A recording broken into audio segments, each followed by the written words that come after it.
Hey, I'm Zach. And I'm Jesse. And you're watching Tesla Time News. Episode 202. On Now You Know.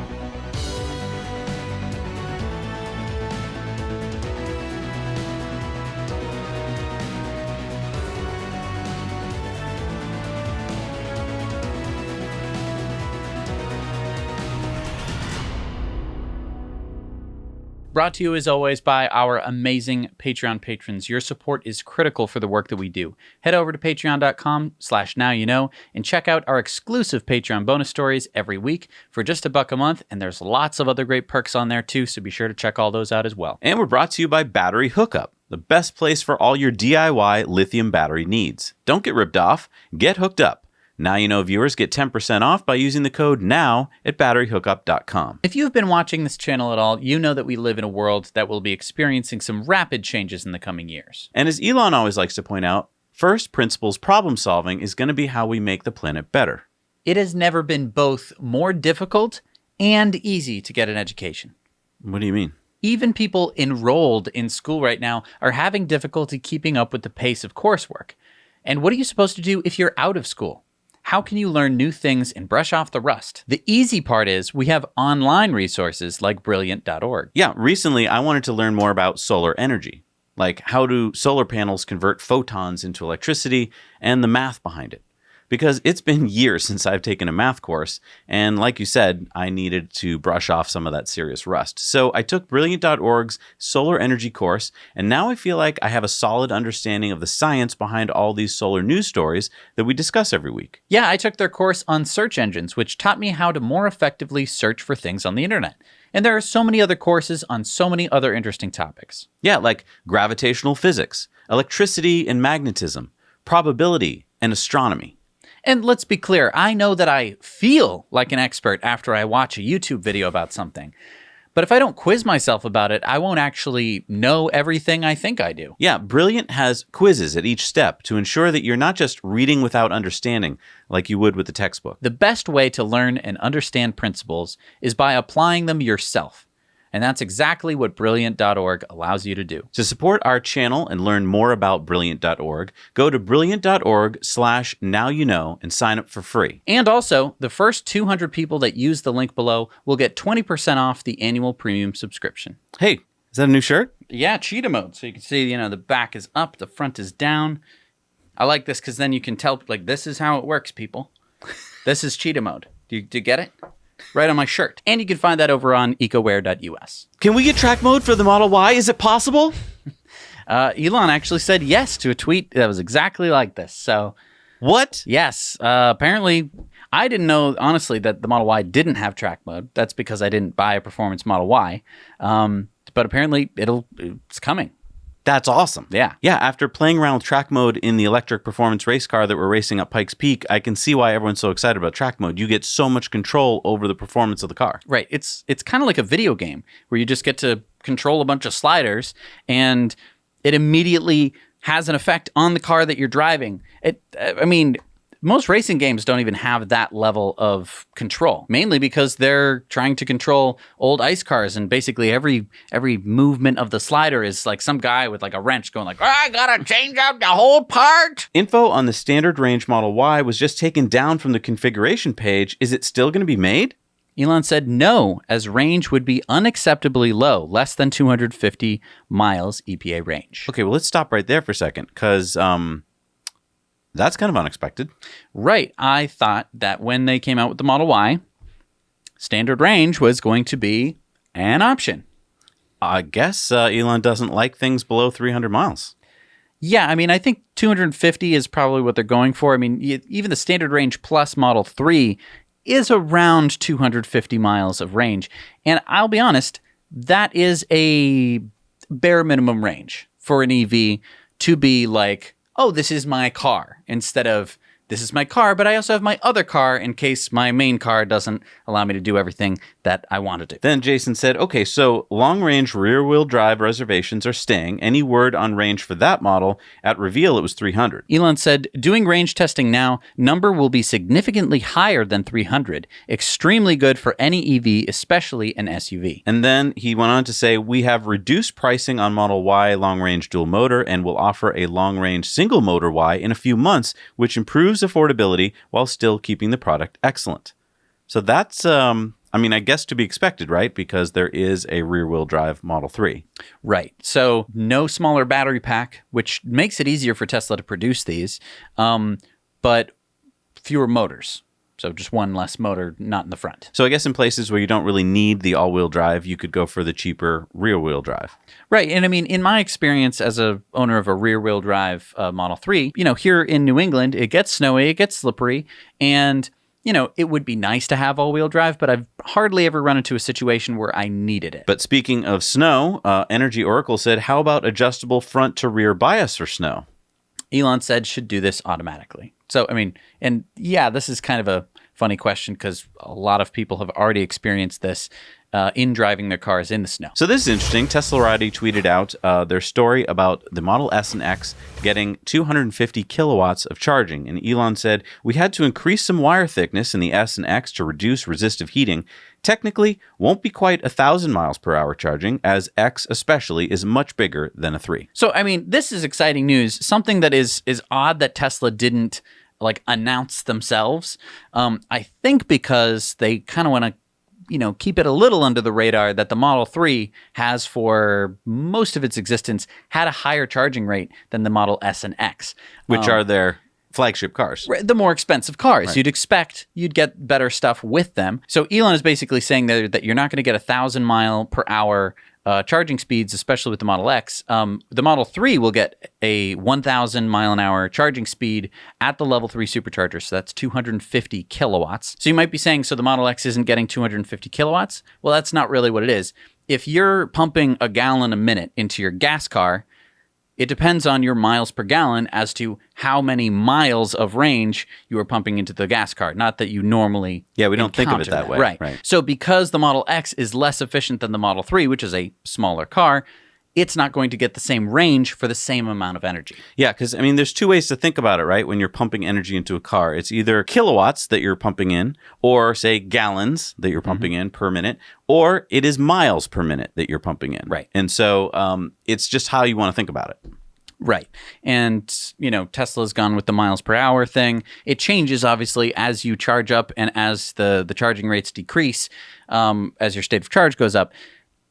So it's not like the biggest deal in the world. It's just good news here that Model X and S are finally getting the level 3 supercharging. And basically the only reason that Tesla didn't announce this is because they don't really want to draw attention to the fact that they've been selling Model S's and X's that don't have what the Model 3 has. This is a big story. In fact, this is kind of game-changing here. So we've been talking about what'll happen when Tesla gets accepted into the S&P 500 index. So we believe that when Tesla hopefully announces this week that they were profitable in Q2, that they will have met all the requirements to enter the S&P 500. But the big question is, what's going to really happen to the stock when that happens? So let's take a look back at another stock when they were accepted into the S&P 500. This is what happened to Yahoo when they debuted on the S&P 500 in December of 1999. So they went up by 64%, from $55 a share to $85 a share in a very short span of time. Right. So according to Reuters, Ivan Kajik, head of index and ETF research at Virtue Financial, estimates that index managers would need to own roughly 25 million shares of Tesla stock, currently worth $34 billion. So what he's saying there is that when that moment happens that the S&P 500 accepts Tesla, hopefully this week will be the trigger, and then at some point they'll announce 25 million shares of Tesla will have to be bought. Okay, so 25 million shares. I get that that's worth $34 billion. I don't quite understand what that means. I haven't seen any shares of Tesla. We're Right. all online now, so you don't have them in some file somewhere? Yeah, the numbers are so big. Okay, so there's 147 million floated shares. That means those are the number of shares that you could potentially buy in any given period. The rest of the shares of Tesla are kind of locked up with people like Elon Musk who really aren't going to sell. So 147, keep that number in your mind, 25. So 25 is a pretty big chunk of 147. Okay, so what does that mean? That means that of those 147 million shares, 25 million have to get bought in a very short amount of time to get those shares onto the S&P 500 index funds. And here's a quote from Tim Grisky, Chief Investment Strategist at Inverseness Council in New York. You have all the index funds that have no choice but to include it. That is one reason why it has been so strong here, in anticipation of that. And then Jim Bianco, head of Bianco Research in Chicago, said, even if you don't like Tesla and you think it's overvalued, the fact that it is going into the index would mean trillions of dollars would have some kind of position. As part of their benchmark, portfolio managers would not be able to ignore it. Okay, so they have to buy a bunch of shares, and that's like a lot of money. So I guess everyone who owns the stock has to sell it? That's the thing. Do you want to sell your shares right now? Well, no, because I think that it's going to go up in value because Tesla is doing great. Okay, so what happens when you don't want to sell and many investors... In fact, think of it this way. They have to buy from 1 in 5 Tesla investors. So if you ask the average Tesla investor right now if they want to sell, if they don't, what's going to happen to the price? I guess supply and demand means that it would go up. But I mean, they still need 25 million shares. There's pretty much no way around that. You're right. So to give you an idea of what happens when you need to move that many shares, let's take a look here. This is a chart of the Tesla stock price, which is the blue line heading up, and the shorts, which is the red line going down. So back in January, about the same number of shares we're talking about 25 million shares were shorted of Tesla. And the price was way down there. See that? Okay. And then as more and more of those shorts had to get out of their positions, had to buy Tesla stock to get out, look at what happened to the share price. It went up. It went up. So, and it went up a lot. It went up a lot. It went up to $1,500. And Right. no one thought that it would ever reach that price. Right. So now we're talking about the same similar situation where about that many shares have to be bought, but yet that was over a span of months. We're talking about having to be bought over the span of days. What do you think happens when you have to buy that many shares in such a short period of time, and pretty much everyone knows it's going to happen, so they don't want to sell? So, I mean, the price will go up. Yeah, could go up a lot. And in fact, Piper Sandler has put out this report on what they think is going to happen to the price, and their price target now is set for $23.22. So that's $2,322. Yeah, because they're understanding the squeeze that's going on right now. Okay, but now I have a weird question. Yep. What if all Tesla investors, everyone who owns the stock, basically knows that this is going to happen and Which they just do not want to sell the shares? Let's just say no Tesla shareholder decides to sell their shares. Obviously, the price will go higher and higher until someone's like, all right, 4,000. Here's my shares. I'd like some money. But, I mean, are the index funds just going to have to be robbed? There are cases where companies have done a secondary offering where they have basically made a bunch of shares out of thin air, sold them at a set price to these index funds so that they could get in on the stock. That is what I think might happen, or at least partially what might happen. And the thing is, this is a really in-depth topic, so I wish we had a place where we could talk about things in depth. Right, almost like a show called In Depth. Yeah, I wish we had something like that. Well, anyway, I guess we can't, so we have to move on with the news. And because the stock price is going up so much, Brady Leonard said, Elon Musk just passed Warren Buffett to become the world's 7th richest man. And he did the whole thing ironically. What a country. But Elon said, well, I care very much about sustainability of civilization, but there is some truth to the irony part. Haha. That's just incredible if you think about it, folks. We've been talking about this little company, Tesla, and everyone's been talking about shorting it and fudding it and how it's going to go bankrupt. And now Elon Musk is worth more than someone you all know and have heard of, Warren Buffett. Right. And I think that this might start to drive home the point to a lot of people who have just been like, oh, Tesla's very small. Oh, Tesla's not big. They're not on the S&P 500. We don't have to worry about them. But now we're getting into the point where it's like, wait, Elon is more rich than Warren Buffett? I thought he was the richest guy. Oh, what? And Tesla is worth way more than all other car companies? Why is that? I don't understand. Right? So this is kind of what we're getting into. I think that a lot more people, it's going to make that switch happen in their brain a little faster. All right, so Nissan has unveiled the Ariya Stark. No, I think that's you got something confused there. It's a car, Right. The Ariya. They wouldn't. Why don't you just call it the Ariya Stark? It's way cooler. That would be very cool. You're right. So it's just the Ariya, It's just the Ariya. and you can write Stark underneath it in Sharpie if you want. You could once Okay. it's your car. And so this is going to be an electric car. It is going to be an electric car. The base model is going to come in at $40,000. Wow, that's awesome. I don't know if it's awesome. That's the base model, but Oh. Well, okay. I mean, it's not I think you're still excited about it because you think it could be named the Ariya Stark. Does but it come with a sword? not that I've heard of. You can get it either in front-wheel drive or all-wheel drive. Okay. I don't know which one costs $40,000. Probably the front wheel drive. Yeah. Probably. You can get it with the 63 kilowatt hour battery or an 87 kilowatt hour battery configuration. Not sure which one is the $40,000 version. Again, probably the smaller. Probably. Okay, so we're talking about a front wheel drive, 63 kilowatt hour SUV for $40,000. It's not terrible. No, it's not terrible. Right. The batteries are made by CATL. They're NMC batteries. And I'm curious about what the range is. Well, I mean, they have said for the longer range version of the car, which of course we don't know the price for, that they're aiming for over 300 miles.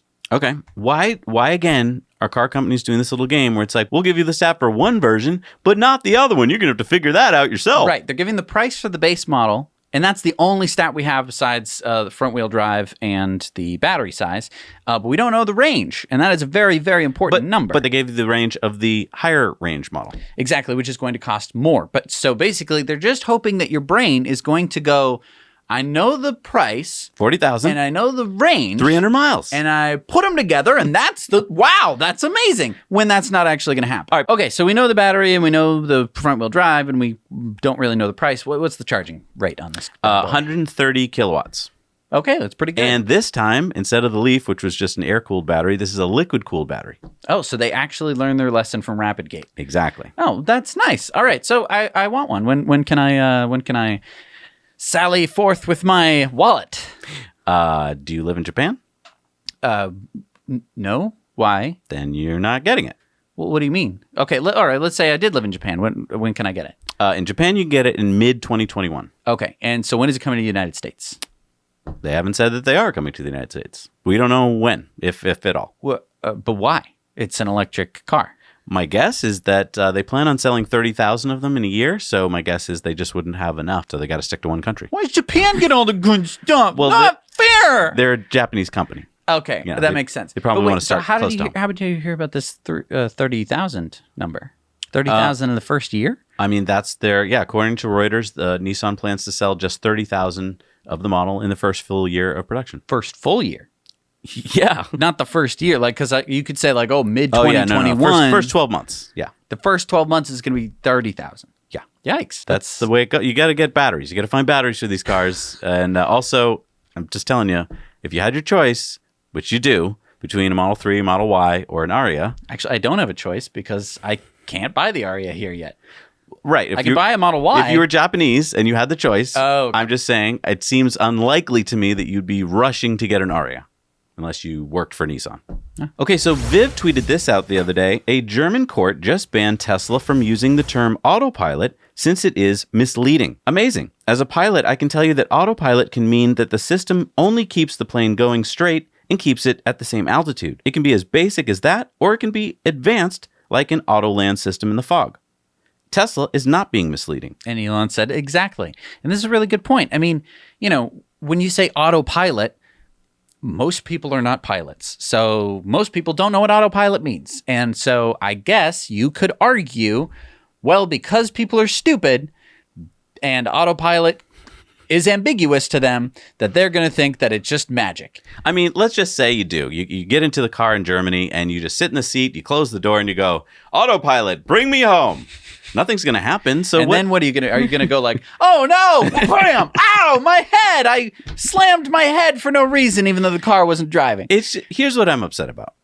I totally get that we don't want to mislead people, but it's not misleading. You learn how to drive a particular car that you've got. You're going to spend a few minutes learning. Autopilot tells you very clearly what you can and can't expect, and you're going to know that. And I guess what I don't like is that people get behind the wheel of the car now, especially with Navigate on Autopilot, and there's new features popping up all the time. For instance, very recently, you could now have the car take an off-ramp. Right. it's a little different than what we're used to, right? With autopilot, normally you think like, I don't really have to touch the wheel that often. Here, with taking an off-ramp and navigate on autopilot, there's a bunch of options. First of all, you have to enable a bunch of stuff. You have to make sure you're doing things a little bit differently than before because the system's learning and updating all the time. So us as drivers, we have to do the same. I'm tired of people complaining like, it just doesn't do what I want it to do. Right. I've used it, and it might not do it exactly the way that you thought it was going to work, but once you take the time to actually educate yourself on how it functions and all of the different settings. I mean, there's a bunch of settings that you can manipulate. You can do everything from it won't do a lane change unless your hands are on the steering wheel, or it won't do a lane change unless you enable it by hitting the stalk that will basically tell it that you approve the lane change or the off-ramp exit. There's a lot of different stuff, a lot of learning that needs to take place. Yeah, I mean, there's been a lot of over-the-air updates in a very short span of time, and I think a lot of people forget that when these updates come through, you do have to go back through and make sure that you've enabled certain things. Right. And to this point that autopilot is misleading, what about cruise control? Cars have had cruise control for years and years and years. Has anyone ever been like, cruise control is misleading? You're essentially turning the car into an unguided missile. Right. And we're just cool with that? Like, I don't understand how you could be like, oh, it's cruise control. You could be like, if you've never heard of cruise control before, you're just like, oh, I guess it'll drive for cruise me home. Right. Cruise, great. See you later. When essentially you're an unguided cruise missile. It just locks your speed. It doesn't slow down. It doesn't steer. It doesn't do anything. Right. It'll slam into the side of a building or into a car. Yeah. It's not smart. And yet we've just been fine with that. I think it's probably because Germans want a longer word. I mean, Germans are into long words. They are into long words. I don't know how the translation works. I mean, it's probably like autopilot, but you must be careful to hold the steering wheel at all times. Right. Stupids. Right. And that's a short German word. Apologies to our German audience. That's a joke. Speaking of Germany, here is a photo that Elon sent out on Twitter of what he thinks Giga Berlin's going to look like. Take a look at that. Wow. That's going to be beautiful. What's that like? Is that like a little party pad on the roof? There's like a pool in the front there, and it looks like some grass. So for parties. Yeah, or like when you're getting tired of putting the trim on the car, you just head up there and go for a swim. Nice. I don't know. And I mean, it sounds like Elon's trying to get people interested in working at the Gigafactory. He tweeted out, only 20 minutes from the new international airport and 30 minutes from Berlin will also have its own train station. Gigafactory is the product even more than the car. Right, because I mean, the way that Elon thinks is kind of like he thinks a couple derivatives up. He doesn't just think like this is the product. He's like, what makes the product? Which would kind of be like the derivative, like, acceleration as opposed to speed. What is changing stuff into the product? And sometimes he's even one step higher than that, where he's like, who makes the machine that makes the machine? Yeah. That's what he's all about. Yeah, and our buddy Tim in Germany from Neft Level has taken some photos of Giga Berlin to tell us what's been going on. We are in the middle of Giga Berlin. This side you see the factory buildings, and behind you all the trains with all the cars are going along. Almost. Hello Zach and Jesse. We're at the Giga Berlin side. Today is July the 12th, around noon. I met some guys which made the incredible footage with the drones. So this is more a shout out to the persons who made these cool videos we can watch. I'm just here to make some photos and videos, see it in real life. Have fun and see you soon. Bye.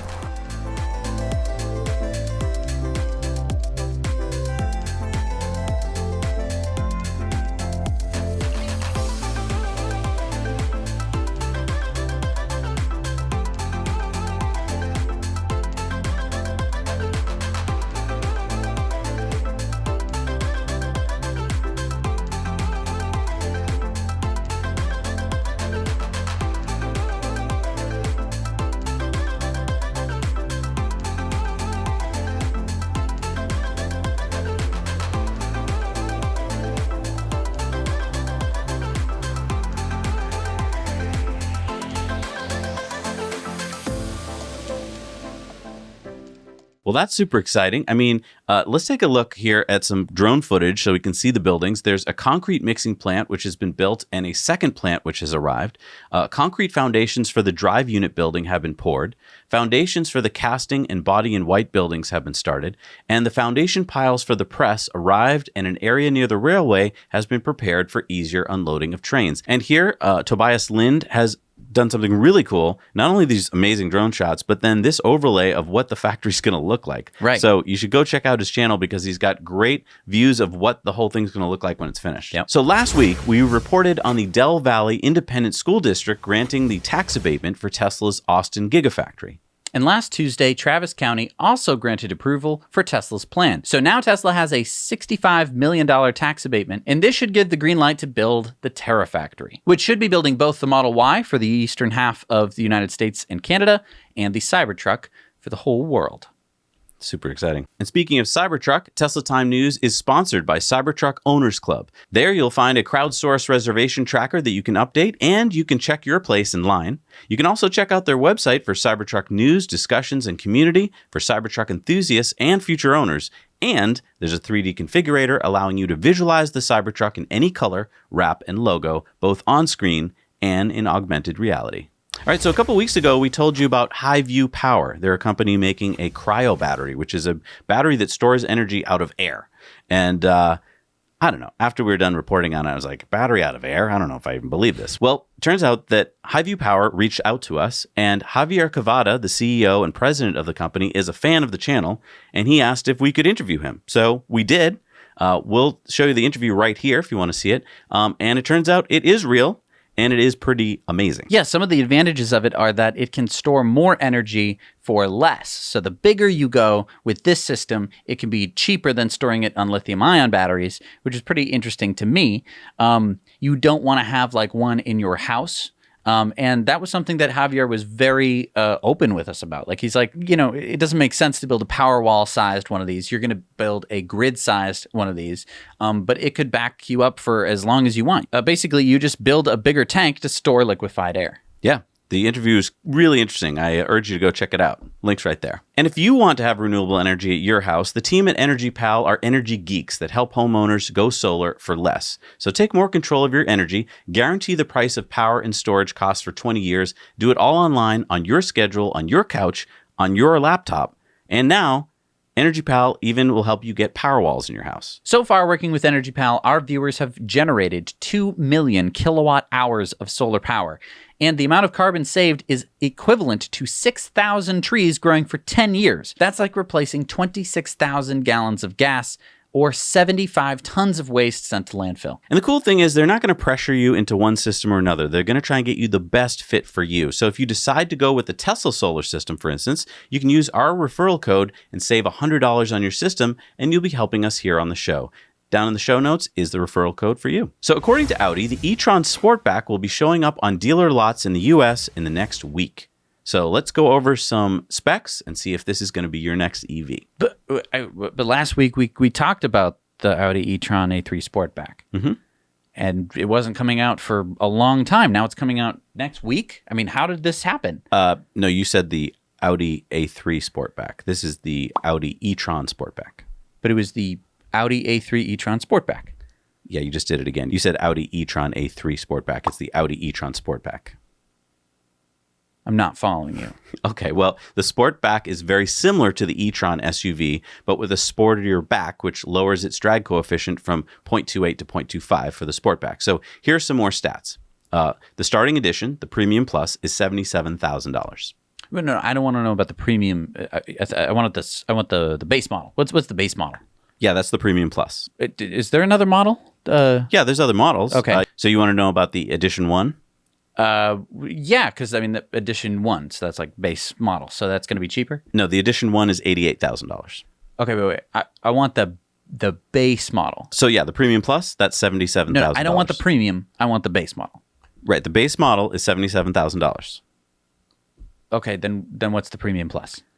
The Premium Plus is $77,000. So the premium costs the same as the base? That is the base. Is there some other model? Yeah, there's the Prestige. That doesn't sound like a base model. No, it's not. It's the middle model. That's $83,000. So what's the base model? Premium Plus $77,000. But I don't want the Premium Plus. I want the standard. That's the lowest model. Okay, look. See on the left? Premium Plus. The lowest you can go. $77,000. Okay. Next one up, Prestige. Okay. $83,000. Okay, I get it. Okay, get it now? I get it. Yes. They just named it dumb. Okay. So Do you want to hear about the stats yes. or not? Okay. What are the stats? Okay. So U.S. buyers will still have access to the $7,500 federal tax credit, so you can take that off that bill. So that's nice. Oh, that's nice. It has a 95 kilowatt hour battery, 402 horsepower, 218 miles of EPA range. Wow. It's like when I forget to charge my Model 3. It is a little pathetic, especially for that big a battery. Yeah. And also, if you want to pay $650 more, you can get the 4,000-pound towing package. And it has 150 kilowatts of DC fast charging. Okay. So you base model, $77,000. Yeah. So what do you think? That's a little pricey. It's a little pricey for such a low range. And because, I could get the Model Y, which has 250 kilowatts of supercharging speed. Exactly. And a much bigger range. Over 300 miles. Right. It's not exact. I'm not going to say it's exactly the same in every single way. And it's cheaper. Yeah. Way cheaper. Yeah. All right, so let's move on to another car company. Okay. Fisker is now planning on cashing in on the market craze over Nikola by doing a reverse merger of their own with Spartan Energy Acquisition Corp, SPAC, and they're going to go public. So in this way, Henrik Fisker is saying that he will be able to offer the Fisker Ocean for $29,999. Now that sounds like a base price. That is a base price, I'm sure. He said on Twitter, show me any luxury SUV, gasoline or electric, starting at $29,999. No, it does not exist. Only with our business model using high volume MEB platform, millions volume, pricing, and our proprietary development process, and only $250 to reserve. Wait, so Fisker has developed their own MEB platform? No, that's VW's platform. So according to Fisker here, they've changed their strategy yet again, and they're now saying that they'll be building their Ocean SUV on VW's MEB platform, relying entirely on VW's technology. This is a huge change from what he's been talking about, because remember, he talked about we're going to make solid-state batteries. They're going to be amazing. Right. We're going to have our own car. Now he's just saying we're going to use Volkswagen's technology. Cool, so they signed a deal with Volkswagen, I assume. We've not seen anything to say that they signed a deal with Volkswagen. But he's going to use their platform. How do you basically say, like, oh, we're going to use Volkswagen's platform? That's like, hey, we're going to have a party at Doug's house on a Friday night. Doug's like, I'm Doug, and I am not approved. yeah, of this. everybody, Doug's house party. Yeah, awesome. Let's go. Let's go. Bring a kegger, man. Yeah, absolutely. I have not asked my parents yet whether that is feasible. So, okay, but wait a minute. This gives me a great idea. What's your idea? I'm going to do a reverse merger. Okay. I'm going to merge some other company or whatever. Okay. And I'm going to be coming out with my own car. Really? What's your car? I just finished the render about 30 seconds ago. Really? Yes. Okay. It is. Here it is. It's the fast one. That looks great. Grain of Salt Motors. Awesome. So Grain of Salt Motors. That's just a rendering. Sure. Wait till you see the real thing. Oh, I can't wait. So, we have a Clips channel. So if you'd like to share any of the stories that got your attention here on Now You Know, head over to our Clips channel where you'll find a lot of these stories there in smaller, bite-sized, manageable, shareable form. You can let everyone know about the fast one. Yeah, you're gonna want to get in early on that and share that, Yes. definitely. And also every month we put up our out of context video, which has all of our stupid jokes that you can check out only on the Clips channel. So Merkur Endelskasse is a bank in Denmark, and they will completely stop granting loans for the purchase of new gas and diesel cars. And on top of this, the bank also has been offering 10-year loan periods when buying an EV. Wait, most cars you can only get like 3 or 4 years loan because the car is going to wear out. And so this basically means that you have a lower monthly payment, allowing people to buy a typically more expensive EV with the same monthly payment as buying your cheap, crappy gas car. Oh, right, because the car is going to last a lot longer. Right. And I just want to say that, this is the kind of stand-up leadership that we need to be seeing everywhere. And we really applaud this bank for doing the right thing. Yeah, that's awesome. So Tesla over-the-air updates are amazing. And sometimes they have something super exciting in them. This latest update, which came out last week, the 2020.28.2, isn't exciting, but it's cool. Your car will automatically disable the passenger face vents when no passenger is detected, lowering energy consumption in hot weather. This vent can be manually enabled by tapping where you'd like the passenger face vent to direct air within the climate control panel. So this is a super easy way, bog simple way of saving energy in your car. This would be like similar if you had like a giant house and you were only in one room, and yet you had the air conditioning on in every single room, which is typically how we live. But in a car, you're not like, oh, well, I was in the driver's seat, but now I think I'm going to get in the back. That's not how cars work. Right. You are going to be sitting in that driver's seat pretty much all the time, and the driver's seat is going to be the one that's occupied the most. Yeah, I mean, for years with ICE cars, we didn't even think about this because the car was so inefficient anyway that saving a little energy with the air conditioning made really no difference. Right. But with an electric car, every little bit matters. So if you can use less energy to cool yourself or heat yourself, then that gets saved in the battery. And I mean, most cars that come out these days don't have the ability to do that themselves. Nope. You could reach over and be like, unless you're willing to do that while you're driving. And if you remember to do that, it's not going to help you. Well, and then if you did that, the next time you have a passenger, they're going to be like, I'm not getting any air here. Hot in here. Can you turn it down more? All right, so we all know what happens after you buy or lease a new car. After a few years, it drops in value. Well, iSeeCars.com just released a survey after analyzing 6.9 million car sales, and here's what they found. The average vehicle depreciates 39.1% after 3 years. Now, the average electric car depreciates even more, 59.2%. But the Model 3 only depreciates 10.2%. Yeah. This is really interesting here. Take a look at this chart. So you can see that the Model S and the X do depreciate about the same as the average car, but the Model 3 has been holding its value. And any idea why that is? It's because no one wants to sell their Model 3. Right. I mean, it's just simple supply and demand. If there are fewer people selling Model 3s, the used market for Model 3s is going to have to be pricier. And I think that has a lot to do with it. And you might be saying like, well, then why are all other EVs 59%? I think that has a lot to do with Nissan Leafs. A lot of these Leafs were on leases, right? And so you'd lease it for 2 or 3 years, and then you'd kind of give it back to Nissan, and Nissan would have to sell it. And so to sell a Leaf to someone who walked into the dealership not wanting to buy a Leaf, that is a hard sell. So I want to buy like a regular car. Oh, doesn't this look like a regular car? No, it looks very bug-like. Okay, but aside from the bug part, doesn't it look regular? It has 4 tires. Sure. I mean, so is it regular? Is it a regular car? It could be for you. Well, I don't understand what are you saying. I don't know. It's electric. Oh, but that's not very regular. Well, it's kind of regular. Oh, so I mean, but it could replace my normal car. It could. Why did you say it could? Depends on a lot of things like weather and how far you're driving it. Okay, but so how far can I drive it? How far would you like to drive? I don't know. How far can I drive? It doesn't work. And so they have to lower the prices to get people into those Leafs, those used Leafs. I couldn't be a salesman for a Leaf. I would just keep cracking up. Right. It's a hard sell. And we own a Leaf. Right. We own 2 of them. I bought a Leaf because we love I was like, I want an electric car. And luckily, the price was so low when I bought a Leaf. The MSRP was like $35,000. I bought it for $9,000. Yeah, as a used car, they make a lot of sense, but not new. If you want to find a Model 3 for sale, used, good luck finding one. Right. And then when you do find one, they know that no one is selling them. Well, here's the other point. A regular ICE car depreciates so much because it doesn't get better over time. Whereas a Model 3, we have an original Model 3 from 2017. It's a 3-year-old Model 3. It's a 3-year-old Model 3. And it's just as good as a new Model 3. It's pretty much functionally the same as my Model 3. Yeah.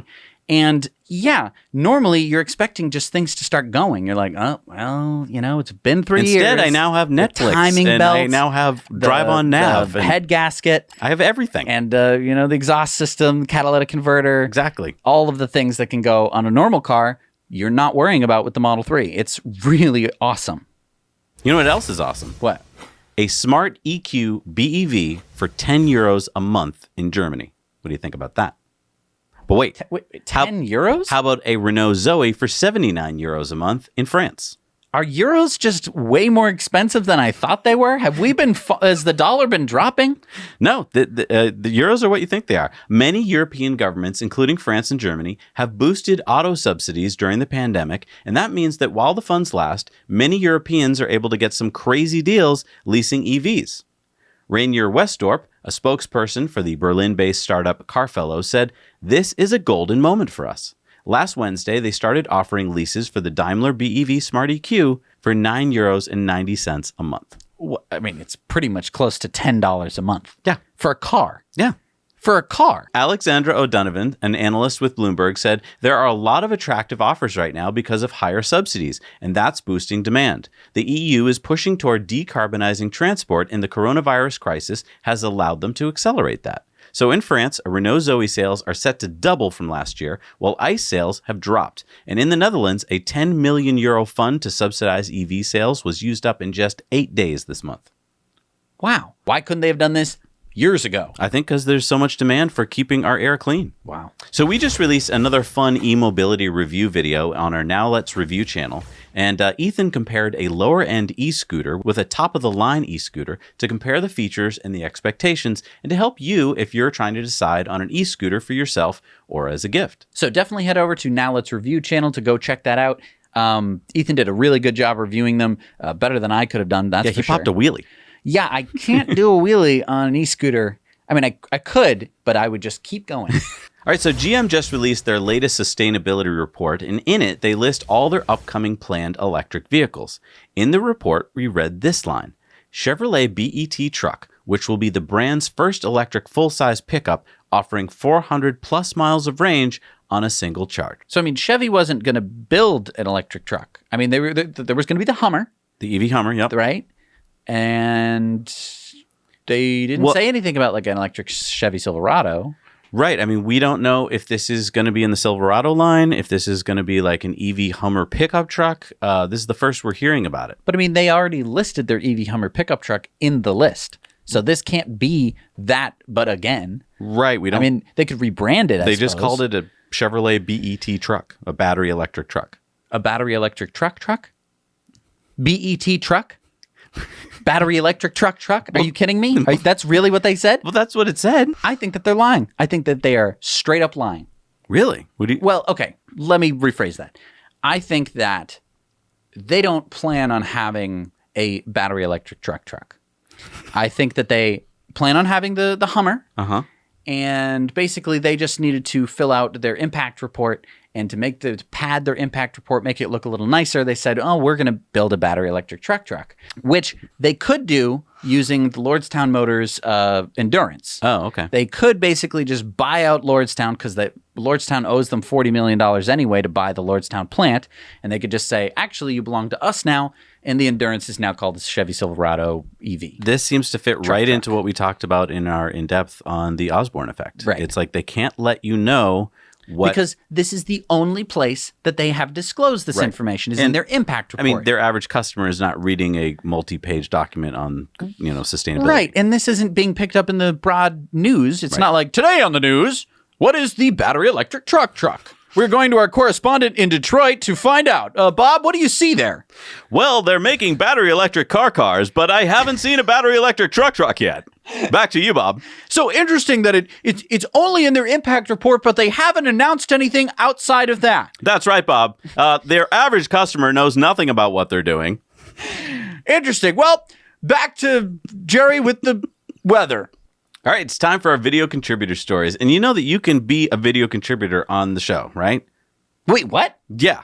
I can contribute to the show? Well, yes, you can. But I mean, anyone can. So if you want to do that, film us a video, make it less than 2 minutes, shoot it in landscape so that it looks like this kind of rectangle, not the tall kind of rectangle.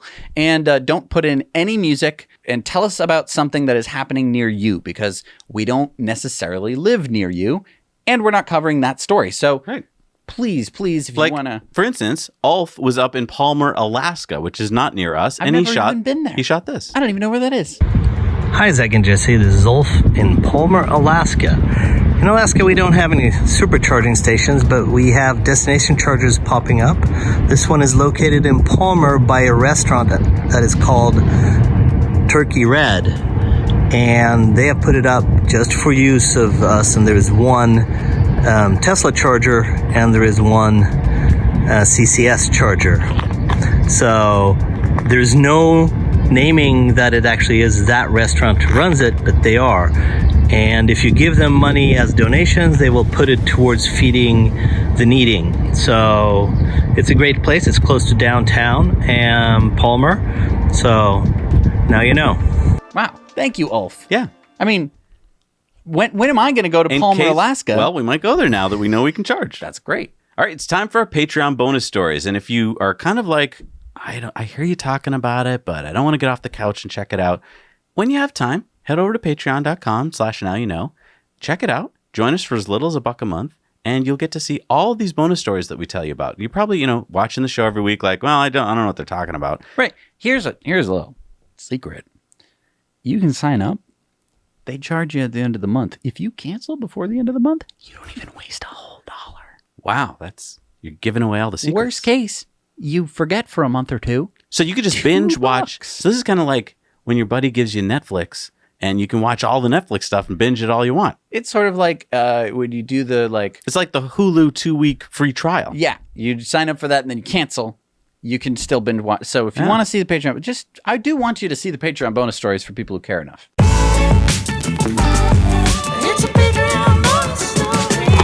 All right, we're back from our Patreon bonus stories. It's time for our shout outs. These are people who support us for $5 or more a month. Who do we have supporting us?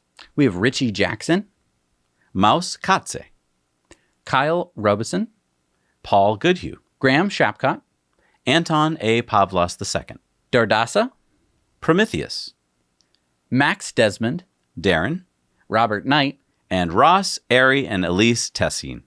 Thank you so much, guys, for supporting us. All right, it's time for Elon's Tweets of the Week. And again, he's been busy. Oh my God, Jesse. We can make double the Bitcoin if we send them to Elon? Where's my account? Don't get too excited. First of all, you don't have a Bitcoin account because True. I've convinced you against it. Do you have a Bitcoin account? Listen. This was Elon's account. True. It was hacked. Elon's Twitter account was hacked. He was not the only person to get hacked. This included 45 other Twitter accounts, including Obama, Joe Biden, and Bill Gates. Apparently, in the hack, $180,000 was made, which seems like a piddly amount of money for 45 massive Twitter accounts. I guess not that many people have Bitcoin.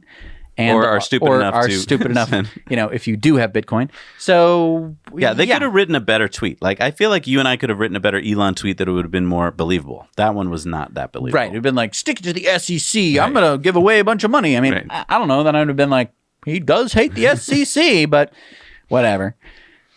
Vincent tweeted out, "To the moon is outdated." And Elon said, "Wild times." Look at that share price. So that was the all-time high of Tesla and still is at least as far as yesterday is concerned.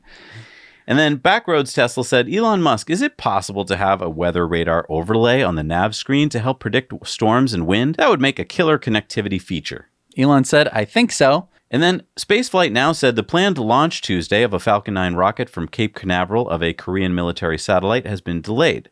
Elon said, "We're being extra paranoid. Maximizing probability of successful launch is paramount." Interesting. Smart reason to not launch. Tesla owner Silicon Valley said, "What's been your fondest Tesla memory this year?" Elon said the strength and perseverance of the people of Tesla, despite facing extreme difficulties. Nikola Dimitrov said, "Elon, please add a Tesla.com in Bulgaria." Elon said, okay.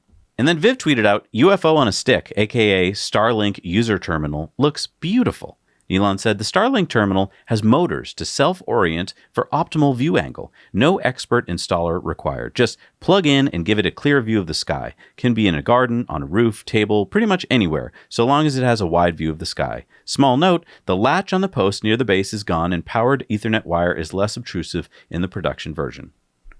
So wait, you just put this out, it finds the satellite, and you're good to start using the internet? Yeah, this is the future. All right, so I went to the Starlink.com website. You can sign up to get updates about when Starlink will be available in your area because there's going to be a private beta in 2020. So I signed up. I urge you guys to just go let them know where you're located so that as soon as it's ready for you, they can let you know. Right. And Elon said, it'll take less than a minute to order on Starlink.com when it goes live. Yeah. I really, really want one so that I don't have to live in one place. Why live in one place if your internet can be anywhere? And then Ross Gerber said, enhancements with playback and camera views and quality with Sentry Mode are amazing, Elon. You've taken car security to a whole other level. Few discuss this much. And Elon said, great work by Tesla software engineering. BBC News tweeted out this article about the fertility rate, jaw-dropping global crash in children being born. And Elon said, population collapse is second biggest danger to civilization after AI, in my opinion. And anyone who's ever played the indie game Banished knows exactly what Elon is talking about. Oh, yeah, I played that game. There's a thing that happens, and if you don't have enough children, then you don't have enough people replacing the people who need to do the work, and then all of a sudden you have, it just spirals. He tweeted out a listing of countries and their birth rate, and I was actually quite shocked at how many have a negative birth rate. And then Pranay said, population collapse being a worst problem possible clearly shows that the world economy is a vast Ponzi scheme. Smart governments should be striving to convert unfunded liabilities to the funded variety. Elon said, this thing we call money is just a slow, lossy, and unsecure database for labor allocation. Investing is meaningless without people, at least until AGI happens. That's artificial general intelligence, which will obviate need for labor and necessitate the UBI, which is the universal basic income. Again, wow. Philosophy 101 going on yeah, here. this is like some very high-level philosophy, this is like 108. or 402. I don't know what the difference is. I don't know what the numbers mean. I went to college. I don't know what those numbers mean. Oh, let's see. I guess you didn't... Guess they didn't teach me anything in college. And then Vincent said, Elon, approaching a traffic light on autopilot, can we have an alert sound in addition to the alert on the screen? I would rather keep my eyes on the road than looking down at the screen. Elon said, considering. Oh, so not a yes, not an okay. Well, he's considering that's it. something to consider. I mean, you don't want to get startled or whatever. Right. Yeah. All right, it's time now for Community Mail Time. Community Mail Time.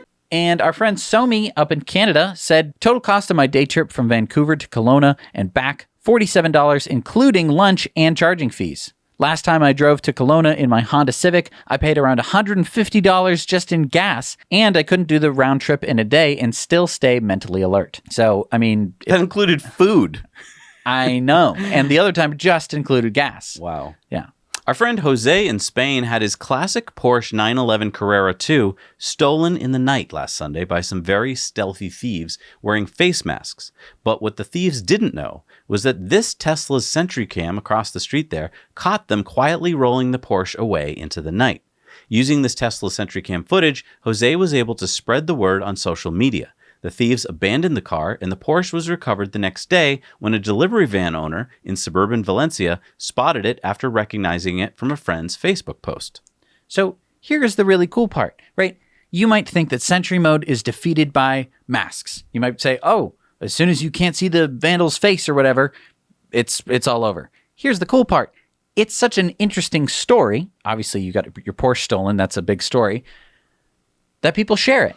And because there's video of the people stealing it, you hardly ever get to see that. Right. If he had posted, someone stole my Porsche last night, no one would share that story. Right. You get to see the Porsche being stolen by the guys. So it's a viral little sensation, which even though the guys weren't worried about people recognizing them, they were worried about people recognizing the car. Car is now too hot to handle. Right. Dump it on the street. Someone found it.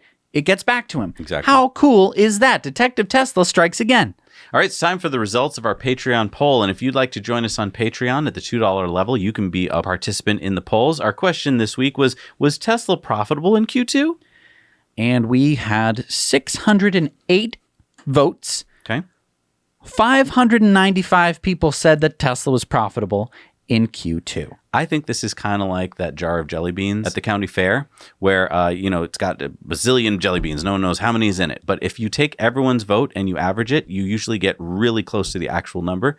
I think if you take that and average it, you're going to find out that, yeah, they were profitable. All right, it's time for Supercharger Reviews, and this is sponsored by our friends at Evannex, the Tesla community's accessory store. Looking for awesome accessories for your Tesla? Then check out Evannex and use our discount code, nowyouknow, to save you $10 on purchases over $100.